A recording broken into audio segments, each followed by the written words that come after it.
everyone. How are you doing? My name is Isaac Yami, and I am the Vice Youth Director and the Health Director for Lefkosha SDA Church. And guess who I have right now for an interview? Our guest speaker, Pastor Kwong. Johng Haeng. It may be not easy for you, but yeah, it is a good name in Korea.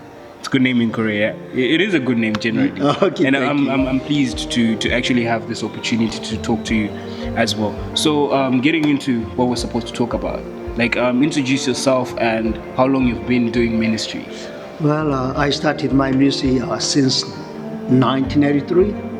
This is the 36th year, maybe a little bit longer than your age. Obviously, Okay. I was born in 1992. So. Oh, 1992. Good age. I envy you. So you started from a tender age, and then you started your pastoral. Was it always in your plan to work for God? Like, was it always like this, or you had another plan, or I don't know how you had your plans in life? Was it always ministry, or? Yeah, since 1983, I went into the local pastoral ministry, and then until 1989. Okay. And then 1990, I was called by the conference to do to serve as the conference evangelist. Okay. Then I went to the States to get the higher education in my ministry. And then while I was studying at Andrews University, I was called by the Illinois Conference to take care of a church in Chicago area. Okay. So 4 days I was in the ministry and 3 days in the school for study. And then after that, I was called by the Korean Union Conference to work for the Thousand Missionary Movement in the Philippines. So I really enjoyed my ministry there. And then returned back to Korea, and 4.5 years I was in the local pastoral ministry again. And then I was called by the Korean Union Conference to serve as the foreign mission director and stewardship and a planned giving and church services. And then I was called to the Northern Asia Pacific Division since year 2003. Okay.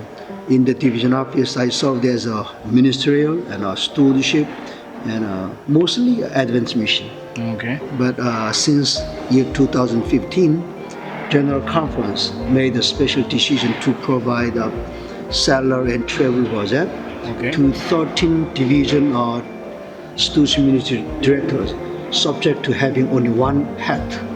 Okay. So I don't have any other hats over me, but only stewardship ministries. Oh, that's very deep.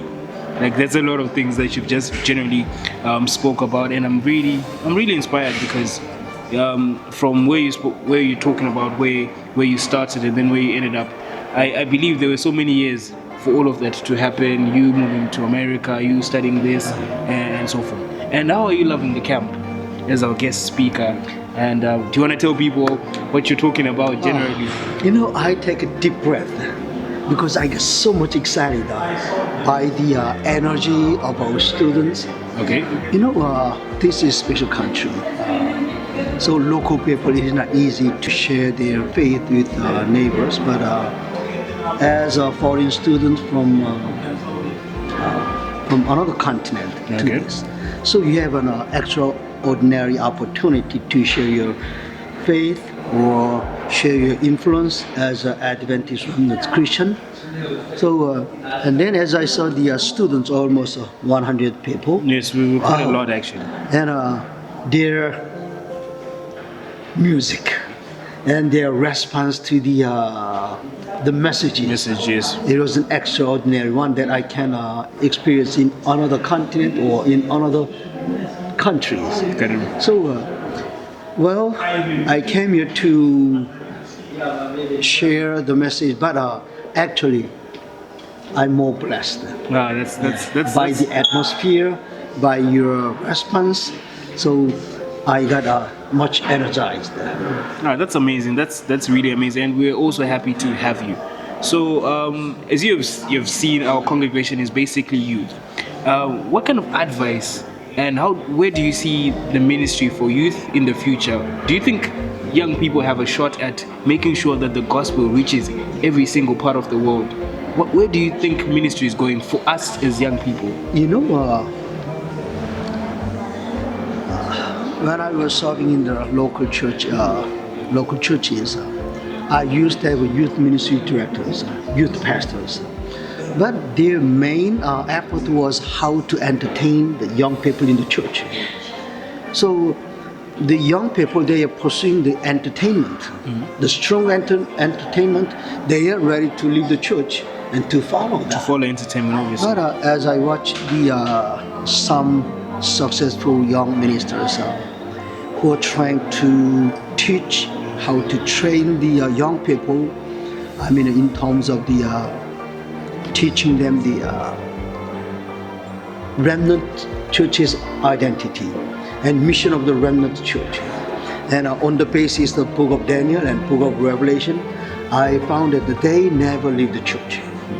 So if I had a strong advice to our PCM members is this, to study, to return back to our original way that are studying the book of Revelation and the book of Daniel, to find the identity as a remnant Adventist Christian people.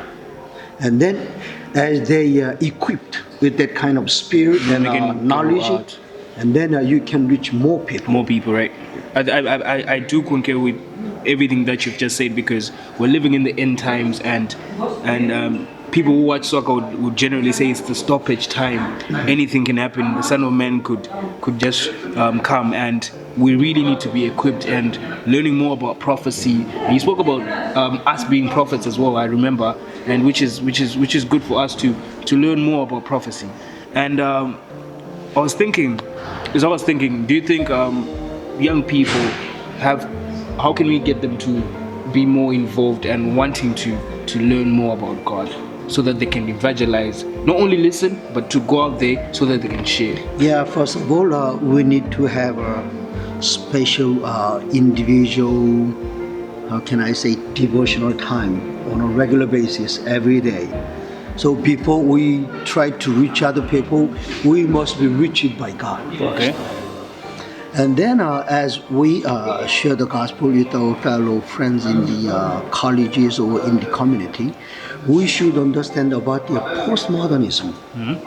You know, my age, I'm more than 60 years old, close to the 70 years old. But in my days, I mean, when I was young, modern era, the method of the witnessing is the debate.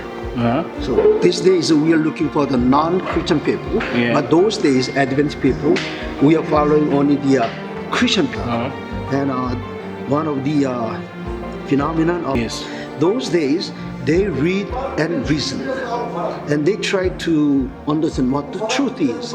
But these days, there are so many small truths. So small truth, yes. And then those days, as we have a debate, if I am right, you must surrender. You must come to my religion. If I lose, I must go to you.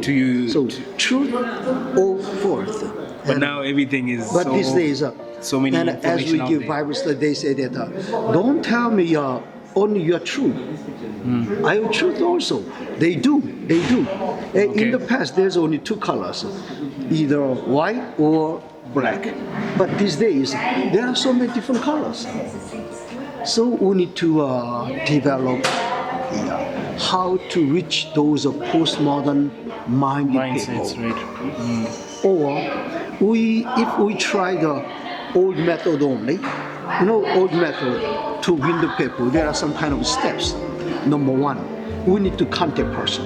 So to win Isaac for Jesus Christ, I need to contact you. Second, Bible study. Third, conviction. If I tell you what the truth is like, and then you're convicted. And then number four is decision. Wow, this is right. Wow, I'm really convicted. This is new. This is right. And number five, behavior. Wow, it is right, and you try to act out in your daily life. And then after that, you get baptism, and you belong to church. But in these days, it is totally different. The first step is contact. Make a friend, And the second step, as I take you to my churches, then you made a decision. You don't make a decision, but your behavior. You just belong or not to come back again. And then there's in the past, I mean in the modern era, the belonging comes last. But these days in this postmodern culture, Belonging comes second place. But they don't make a decision by the reasoning. As they come to church continually, they don't know why. But they just come only once, they never return, but they don't know how to explain that. Then how do they decide? By five senses: seeing, listening, smelling, and tasting, and then feeling. The 5 senses. And therefore, as we approach our friends in the communities or in the colleges, and then we have to use these. Okay. In my time, the people read and reason, but these days they see and feel. So this is very much important to be now postmodern generation people. Yeah, I support the fact that we're moved with feelings and everything. But then, yeah, Pastor, it was good chatting with you, and I'm enjoying the time that you are here with us, and I am looking forward to learning as much as I can. So if you're watching this, my name is Isaac, and I was Pastor Kwong, Johng, and we're at camp meeting, the first ever camp meeting in North Cyprus. So stay blessed.